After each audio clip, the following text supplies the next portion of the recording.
Hi friends, ఇవాళ నేను బియ్యం పిండి రాగి పిండితో పిట్టు తయారు చేశాను అనమాట. ఇది ఎలా చేశానంటే, బియ్యం పిండి రాగి పిండిలో ఫస్ట్ ఒక కొబ్బరికాయ తీసుకొని కొబ్బరికాయని గ్రైండ్ చేసేసి ఆ కొబ్బరి కోరుని ఎత్తేసి దీనిలో కలిపేశాను అనమాట.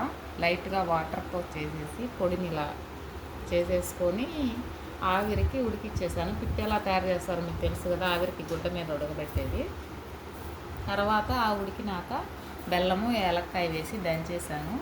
పిట్టు ఉండల్లాగా చేస్తున్నా. అయితే భలే టేస్ట్గా ఉంది ఫ్రెండ్స్. ఎప్పుడు రాగి పిండి బియ్య పిండి కాంబినేషన్ ఎవరూ చేయలేదు ఇప్పటికి యూట్యూబ్లో. నేనైతే ట్రై చేశాను, చాలా బాగా వచ్చింది.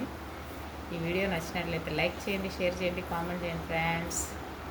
మంచి మంచి రెసిపీస్ అన్నమాట.